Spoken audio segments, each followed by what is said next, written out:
بسم الله الرحمن الرحيم الحمد لله رب العالمين والصلاة والسلام على رسول الله وبعد. Kutamandidwa konse ndi kwa Allah subhanahu wa ta'ala, mbuye wa zolengedwa zonse. Madalitso ndi mtendere zipite kwa mtumiki womaliza Muhammad, akubanja kwake, maswahaba ake, komanso wina aliyense amene akutsatira chiphunzitso cha Chisilamu mpaka na tsiku la chiweruzo. Abale olemekezeka mchipembedzo cha Chisilamu, tili mu juzu namba 12. Tsiku la lero tili mu juzu namba 12, ndipo mu juzu namba 12 tikhala tikuyang'ana makamaka nkhani imene ikupezeka pa aya namba 84 ya musurati Hud. Pamene papa Allah subhanahu wa ta'ala akutifotokozera nkhani ya mkulu wina wake amene anali mtumiki ndipo amalalikira kudera lina lake, ndipo ndithu kumeneko kunali anthu amene amachita ntchito imene ikuchitikanso lero lino mu umma wathu uno. Ntchito makamaka imene anzathu chifukwa kuti cha sukulu kwambiri ayipatsa dzina lokomesera akumati capitalism, kapena mwachidule pachichewa kunena kuti mchitidwe wakayendetsedwe kachuma umene umapangisa kuti olemera azingolemereratu pomwe osauka azingosaukiratu. Allah subhanahu wa ta'ala zimene zizana akumufotokozera mtumiki Muhammad sallallahu alayhi wasallam mene tidayankhulira m'majuzo apita kunena kuti cholinga chimene Allah subhanahu wa ta'ala amafotokozera nkhani za aneneri akale kumufotokozera mtumiki wathu alayhi salatu wassalam ndi cholinga chonena kuti azimutonthoza mtumiki kumazunzo komanso makani amene amapanga anthu amene anali osakhulupirira, amene amamutsutsa mtumiki Muhammad sallallahu alayhi wasallama pa uthenga umene adali kupereka. Choncho Allah subhanahu wa ta'ala amafotokoza nkhani zosiyana-siyana za aneneri akale ndi kumamuuza mtumiki kuti iwetu usadandaule ngati anthu akukutsutsa lero lino, udziwenso kuti panali atumiki ena iwe usanabadwe amenenso amatsutsidwa chimodzimodzi. So amafotokoza nkhani zosiyana-siyana ngati mu surati Hud mmene mu juzu 12 muli nkhani ndithu za aneneri angapo zimene yafotokoza Allah subhanahu wa ta'ala kumfotokozera mtumiki watu Muhammad sallallahu alayhi wasallam. Wafotokoza Allah subhanahu wa ta'ala nkhani ya Nuhu alayhi salam, ulaliki wake mmene anthu anamutsutsira. Wafotokozanso nkhani ya Salih mmene mukomanso nkhani ya Lut, anthu ajanka panga mathanyula aja amenenso ena lero akumalimbikisa mathanyula kuti anthu amene wowo zinatha bwanji. Now ife chidwi chathu lero chili pa nkhani ya mkulu ameneyo amene akupezeka pa aya 84. Pamene pamwachidule Allah subhanahu wa ta'ala akuyankhula kunena kuti wa ila Madyana akhahum Shuaiba, ndipo ku Madian tidantuma mbale wawo Shuaibu. Qala ya qaumi abudu Allaha ma lakum min ilahin ghayru. Shuaibu adati, inu anthu anga mpembezeni Mulungu mmodzi yekha, ma lakum min ilahin ghayru, inu mulibe Mulungu wina koma iye. Wala tanqusul mikyala wal mizan, ndipo musamapungule kapena kuti musamachepetse mulingo wa mbale ndi wa skelo powapimira anthu nthawi imene mukuchita malonda. Inni arakum bi khairin wa inni akhafu alaykum adhaba yawmin muhit, kunena kuti ine ndikukuonani kuti ndinu anthu opeza bwino, anthu olemera, ndipo ndikukuoperani kuti chilango cha tsiku lalikulu chomwe chili mkuza chingazakupezeni. Amenewo ndi mawu oyambilira aya 84 zimene pamene adayankhula Shuaibu alayhi salam. Allah subhanahu wa ta'ala pamene papa akuyankhula kunena kuti wa ila Madyana akhahum Shuaiba, ndithu ku Madian tidatumiza mbale wawo, brother wawo, kuti akawalalikira anthu amenewa. Dzina lake anali ndani? Anali Shuaibu. Arsalna ila Madyana akhahum fi nasab, ubale umene unali wa mtundu mwachisanzo kuti lero mmene kulili ku Malawi kunena kuti anthu achitumbuka ndi kutumiza mtumiki wa mtundu wachani wachitumbuka, zimene akutanthauza pamenepa. Wasummu Madyana bismi abihim, dzina lonena kuti Madiana limeneli linatchulidwa choncho kuchokera mu dzina la bambo awo anthu amene wawo amene amakhala mu mzinda umenewu, ndipo munthu amene yuyu ankatchulidwa kuti Madiana bun Ibrahim, kunena kuti mkulu ameneyo ankatchulidwa kuti ndani? Madiana mwana wa Ibrahim. Pachifukwa chimenecho mzindawo unazatchulidwa kuti chani? Madiana. Ndipo kumeneko ndi kumene tsopano anthu anatani anayamba kukhala ndi kumakula mpaka kukhala mzinda waukulu. Ndipo Shuaibu alayhi salatu wassalam amatchulidwanso kunena kuti Khatibul Anbiya, mabuku atafsiri akufotokoza choncho kuti anali mmodzi mwa anthu amene anali wodziwa kuyankhula kwambiri mwa atumiki, wodziwa kupanga khutuba, kuwayankhula anthu, kapena tinene kuti anali one of the public speakers makamaka kwa anthu.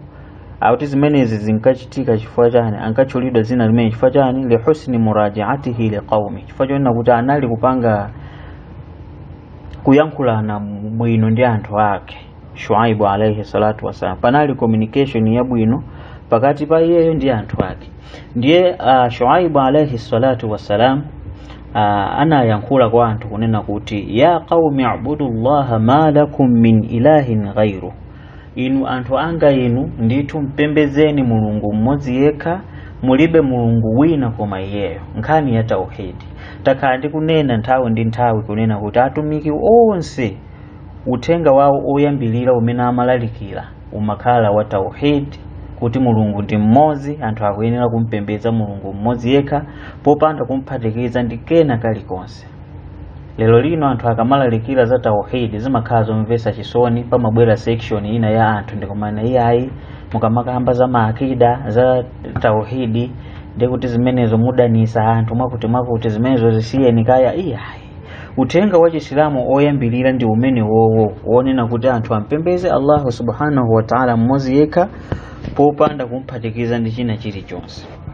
Ndi atalalikira zimenezi adayankhula kunena kuti wala tanqusul mikyala wal mizan, inu musamapungule miyeso ya ujeni, musamachepetse mlingo wa mbale ndi wa skelo powapimira anthu, musamamasule maskelo ndi cholinga chonena kuti muzabera anthu, muzapangira chinyengo anthu pa nthawi imene akutani, pa nthawi imene akuchita malonda awo. Wala ndipo akupitiliza aya imene kunena kuti inni arakum bi khairi, kunena kuti ndithu ine ndikukuonani inuyo kuti muli pa chilungamo, kapena kuti muli ndi chuma chochuluka, muli pabwino inuyo, muli pofewa, bi tharwatin wasi'a fi rizq, muli ndi chuma chotambasuka kwambiri, muli ndi mariziki. Ndipo la tughayyiru ni'matallahi alaykum, musasinthanise ni'ma imene mulungu wakupasani bi ma'siyatihi wal idraru bi ibadihi, pomapanga machimo ndi kupereka masautso kwa akapolo wake, pomawabweranso chani? Pomawabweranso katundu wawo. Zimene zikumachitika lero lino tikakamba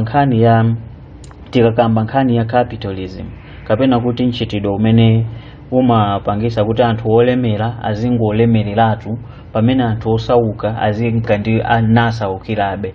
Zimene zizi kumachitika makamaka mosogozedwa ndi maiko aku West, maiko ngati America, Britain ndazi zawo ali ndi system imene anakhazikisa system yonena kuti system imene yoyo izipanga maintain anthu amene ali olemera ndipo anthu amene ali osauka azinka nasaukirabe, pamene olemera azinka natani nalemererabe. Ndi system imene simapanga balance pakagawanidwe kachani kachuma, chifukwa chonena kuti imakhala ngati imene pa chizungu amayitchula kuti survival of the fittest, kuti amene ali ndi mphamvu mu society mo ndi amene azisurvive.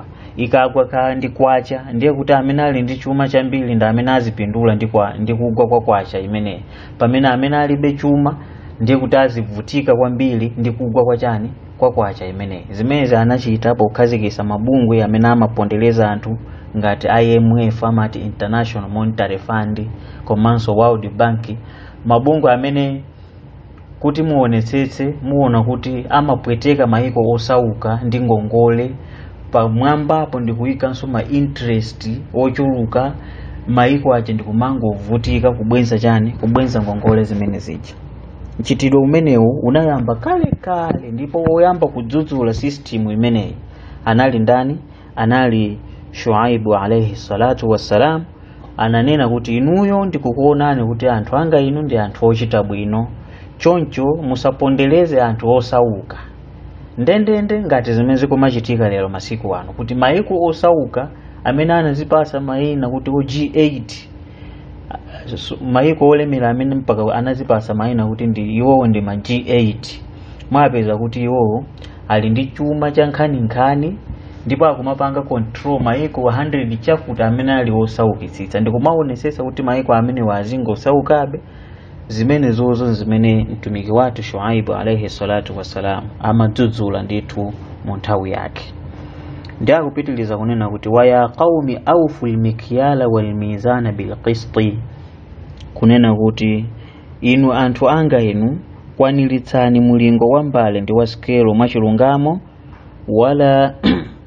wala tabkhasu an-nasa ashya'ahum wala ta'thaw fil ardi mufsidin, ndipo musawachepetsere anthu zinthu zawo mwachinyengo, ndipo musafalitse zoyipa pa dziko ndi cholinga chodzesa chani? Chisokonezo.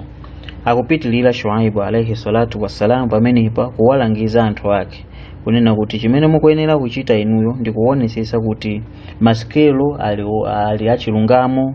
Mukamayeza maskelo anu, mukamapanga malonda anu, pasamakhale chinyengo koma pazikhala chilungamo pa malonda.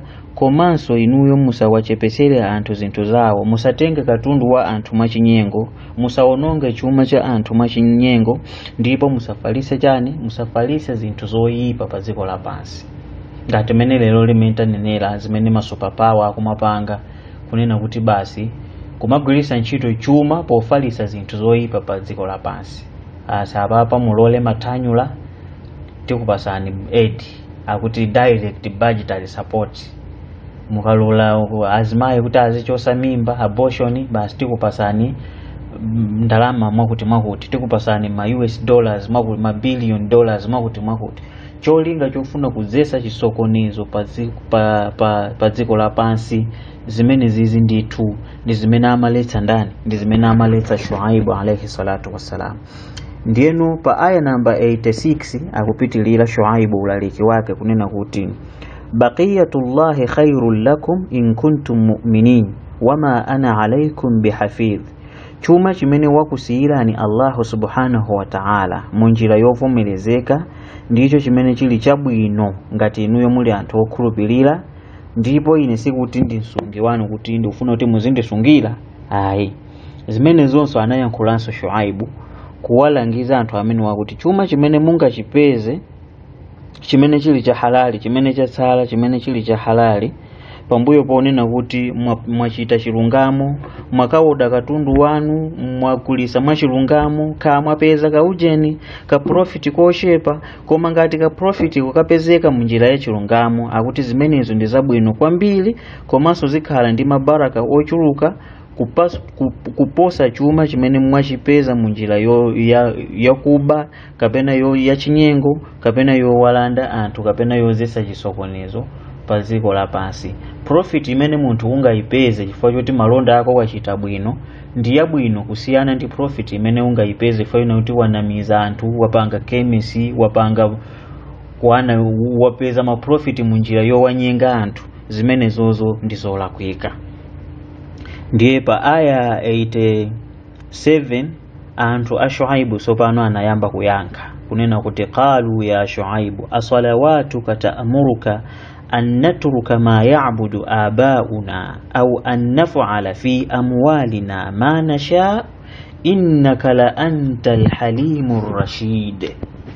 Pamene popo akuyankha ndithu anthu aja kumuyankha Shuaibu kunena kuti iwe Shuaibu, kodi mapemphero ako, swala zakozo ukunenazo, mapemphero amenewo akukulamula kuti utilamule ife kuti tisiye zimene makolo athu ankapembeza, yani tisiye kugwadira mafano amene tikupembeza, chifukwa anthu amenewa analinso kupembeza chani?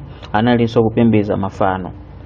Kuti swala zakozo zikukulamula kuti ife tisiye kupembeza mafano, wa an naf'a au an naf'ala fi amwalina ma nasha, kapena kuti tisiye kuchita zimene tifuna pa chuma chathu. Innaka la antal halimur rashid, ndithudi iwe ndiwe wanzeru ndiwe olungama.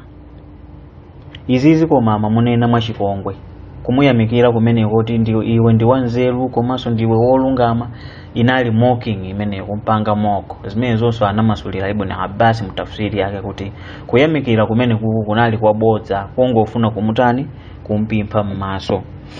Apapa anthu akufunsa anthu a Shuaibu kunena kuti iweyo swala zako zikukuza kuti ife tisiye kugwadira mafano komanso tisiye kupembeza zimene makolo athu ankapembeza, ndiponso tisiye kupanga chilichonse chimene tafuna pa chuma chathu. Zimene zonso ndi zimene zikumavuta lero lino mmene tanenera nkhani ya capitalism. Chifukwa akamanena kuti capitalism ndi system mwachidule anthu amakonda kubisa, koma ndi system imene imapondereza anthu osauka. Chifukwa chonena kuti amakhazikisa ma concept amene amati free trade.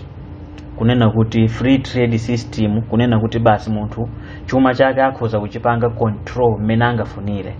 Munthu akhoza kutani, akhoza kugulisa katundu wake mmene angafunire popanda wina aliyense kumutani kumufunsa. Munthu akhoza kupanga katapila kuti apeze ma profit mmene angafunire popanda wina aliyense kumutani kumufunsa. Free trade ndi imene imapangisa kuti dziko lisamayende bwino. Chifukwa chonena kuti munthu aliyense pa chuma chake amapanga zimene akufuna, samapereka zaka, ndipo munthu amene yoyo akhoza kupanga chinyengo chilichonse chifukwa palibe amene angamufunse. Hadithi bini kuti maiko pa dziko lapansi akuyendesedwadi ndi sharia, malamulo a Allah subhanahu wa ta'ala. Ndi kuti bwezi pakumakhala control amati price control system, boma kumaonesesa kuti anthu kodi mitengo yawo akumagawa bwanji, nanga akamagulisa katundu akumagulisa bwanji. Zonsezo ndi zinthu zonena kuti zikanatha kuthandizira kuti kusiyana kumene kulipo pakati pa anthu olemera ndi anthu osauka kukhale kotani, kukhale kochepa. Chifukwa chonena kuti dziko lapansi gapu ikakhala kuti ndi yayikulu pakati pa anthu olemera ndi anthu osauka, ndi kuti definitely ma crimes amakhala ambiri. Kuba, uhule, katangale, dziko lathu tikulira katangale mpaka na lero. Chifukwa chonena kuti gapu ya anthu olemera ndi osauka imakhala yotani, yayikulu. Anthu osauka akangoyandikira kumiphika kumene kuli chumako amafuna kuti ageretu, alemeleletu, ndi cholinga chonena kuti akazabwera ina basi azaona kuti azapanga bwanji. Zimene zikuchitika chani? Zikuchitika chifukwa chonena kuti kachitidwe ka chuma chathu takayika malo onena kuti aliyense akhoza kupanga zimene akufuna pa chuma chake. Aliyense akhoza kukweza mitengo mmene angafunire. Aliyense akhoza kupanga china chilichonse pa chuma chake mmene angafunire. Wopwetekeka amakhala munthu otani, munthu osauka. Chifukwa chonena kuti gapo ija ndiye kuti imakhala yayikulu, yonena kuti wosauka akungosaukirabe pamene wolemera akungotani, akungolemererabe. Chifukwa chonena kuti gapo ndi yayikulu pakati pa magulu awiri amenewa. Choncho Shuaibu alayhi salatu wassalam amalalikira ndithu uthenga umenewu kuwalalikira anthu ake kunena kuti asiye nchitidwe wonena kuti iwo azitha kupanga china chilichonse chimene akufuna pa chuma chawo posayang'ana kuti kodi malamulo a Mulungu akuti chani. Kumango upanga basi, kumango usita maskelo ndi cholinga chonena kuti atani apeze profit yochuluka. Ndizanga izizi nakaoda ndekha ndikhoza kugulisa mmene ndingafunire, basi nikupeza kuti munthu akumasula maskelo ndi cholinga chonena kuti basi azipeza ma profit yochuluka. Zimene zozo zimene akutani akuletsa Allah subhanahu wa ta'ala kudzera mwa mtumiki wake Shuaibu alayhi salatu wasalam kuwalesa anthu aku Madian. Komanso uthenga umenewu umapita kwa ndani, umapita kwa wina aliyense. Ndiyeno ulaliki umene amalalikira Shuaibu alayhi salatu wasalam adayankhula ano pa aya 88 kunena kuti ya qaumi araaitum in kuntu ala bayinatin min rabbi wa razaqani minhu rizqan hasana wama uridu an ukhalifakum ila ma anhaakum anhu. Shuaibu tumentanenera kuti anali katswiri pa nkhani ya public speaking komanso communication skills. ngakhale anthu ajama yankha mwamwano kumampanga moko choncho mwamugemula sama mpya mtima kapena kukwiya mwachangu ayi anazayankhulanso kunena kuti inu anthu anga inu araaitum in kuntu ala bayinatin min rabbi, mukuona bwanji ngati ndili ndi chisonyezo chochokera kwa mbuye wanga, warazaqani minhu rizqan hasana, ndipo nkundipatsa riziki labwino la halali lochokera kwa iye, ndisiye zimenezi ndikusankha njira yokhota. Wama uridu an ukhalifakum ila ma anhaakum anhu, ndipo sindikufuna kusiyana nanu pochita chimene ndakuletsani. Zimene akutanthauza apa nchonena kuti sikuti inu ndikakuletsani pamene ndikukuletsani pakuti maskelo musamapange chinyengo, anthu musamalande chuma mwa chinyengo, komanso chitani chilungamo pa malonda. Sikuti ndiye kuti ine mundiona mawa ndisakuchita chilungamo pa malonda. Mwachidule kuona kuti ine sindichita zimene inu ndikukuletsani, ngati zimene amapanga mashekha ambiri masiku ano lili asaf mwachisoni kwambiri kupezeka kuti shehe akuchita zimene akuwaletsa anthu kunjako. Shehe akulalikira kuipa kwa chiwerewere koma ndamene akhala namba 1 kupanga chiwerewere. Mulungu azingotichitira chisoni komanso ndikuti wongola. Shehe akulalikira kuipa kosa swali koma iyeyo kunzikitisa amapita. Shuaibu akunena kuti ineyo tisikuti ndipanga zimene inu ndikukuletsanizo iyayi, komanso mukuona bwanji ngati ine ndakhala kuti ndi chuma changa chimene ndimachipeza mwa halali chimene Allah wandipatsa. Chifukwa mabuku a tafsiri amafotokoza kunena kuti Shuaibu alayhi salatu wassalam anali munthu wachuma, anali munthu wolemera kwambiri. Ndi amawauza anthu ake achana kuti ineyo ndikukuletsani zosachita chilungamo, zonena kuti musiye kusachita chilungamo pa malonda, inuyo musamachite chinyengo pa malonda. Ndikukuletsani zimenezo kuti musamachite chinyengo pa malonda. Ine amene ndikukuletsani ine simukundiona kuti ndili ndi chuma chimene ndimachipeza munjira ya halali yosachitira chinyengo pa malonda kapena kulanda kwa anthu. Ndiye pamene popo inu simungakhale ndi nzeru kuti zimene ndikunenazo ndizoona, kumachita kuti inenso chumacho ndili nacho, sikuti chumacho ndilibe. Hayi, ulaliki umenewo ndi umene amalalikira ndithu Shuaibu. Ndikuwauzanso kwena kuti wama uridu an ukhalifakum ila ma anhaakum anhu, komanso sikuti ine ndikufuna kuti ndipange zimene inu ndikukuletsani. Hayi, in uridu illa al-islaha mastata'at, koma kuti ine sindikufuna china chilichonse koma kuti ndikufuna kukonza mmene ndingathere. Wama tawfiqi illa billah alayhi tawakkaltu wa ilayhi unib. Anamalizira choncho pa aya imeneyi kunena kuti ndipo kupambana kwanga pa zimenezi kuli kwa Allah subhanahu wa ta'ala, kwa iye ndikumene ndatsamira, ndipo kwa iye ndikomwe ndimatembenukira nthawi zonse. Zimenezo ndi zimene adayankhula ndani Shuaibu alayhi salatu wassalam, kuwalalikira anthu uthenga womveka bwino, makamaka wowalimbikitsa kuti asatani asamapange chinyengo pa malonda. Koma ndithu zimenezi sizinamveke. Shuaibu analephera kuwauza anthu umu ndi umu kuti inu ngati pa aya 89 mpaka anauza kuti inu ndikukuoperani kuti chidzakupezani chilango ngati chimene chinawapeza anthu a Nuhu, anthu a Hud, komanso anthu a Saleh, komanso anthu a Lut amene sikuti mwatalikirana nawo iyayi. Ndipo muzipanga ma istighfar kumpempha Allah subhanahu wa ta'ala, kenako ndikumapanga tauba kubwerera kwa iye, kumpempha chikhululuko kwa Allah subhanahu wa ta'ala, ndikumapanga tauba kubwerera kwa iye. Ndithu Allah ndi wachisoni kwambiri.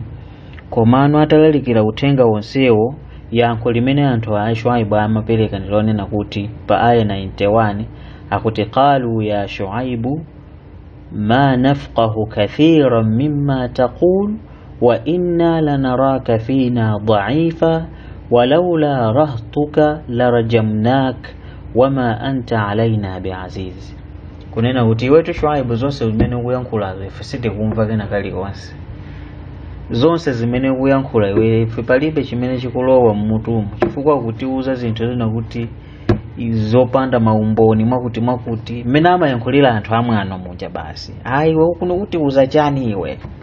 Wa inna lanaraka fina dha'ifa, komanso ife tikukuona iwe ndi wofoka, iwe kankhalamba, iwe kachabe ungatiuze chani? zimenezo amampanga chipongwe chimenecho kumampanga Shuaibu. Ndipo mpaka anazayankhulanso kunena kuti walaula rahtuka, haditi bini kuti ndiwe wolemekezeka, mtundu umene ukuchokera ndi wolemekezeka, la rajamnaka, kuti kana kugenda lero. Kumunena mtumiki wa Allah Shuaibu alayhi salatu wassalam, wama anta alaina biaziz, kuti ndipo iwetu ife pa iwe ndiwe ndani iwe si wolemekezeka atu kwa ife oti mpaka na uzitiuza zimenezo mwano basi anthu osakhulupirira. Ndithu maaya amene wanda amene timafuna tingowunikirana tsiku la lero mu episode yathu, mu program yathu imeneyi, program ya maphunziro a tarawih. Ndipo lero timayang'ana kuyambira pa aya 84 mpaka na aya 91, pamene anthu ananena kuti wa Shuaibu ma nafqahu kathiran mimma taqulu, zonse zimene ukunenazo sitikumva, ndipo iweyo ndi wofowoka usamatiuza zimenezo titango kugendapo miyala apa. Ndithu zinali zinthu zachisoni, koma kuti pamapeto pake Allah subhanahu wa ta'ala anawalanga anthu amenewa ndi kumpambanisa Shuaibu alayhi salatu wassalam. Timpembe Allah subhanahu wa ta'ala kuti atipangise kukhala anthu ochita chilungamo pa malonda, komanso anthu wotsutsana ndi michitidwe imene ikuchitika masiku ano yopondereza anthu osauka. Ndipo tikafika hapo tingoti wassalamu alaikum wa rahmatullahi wa barakatuh.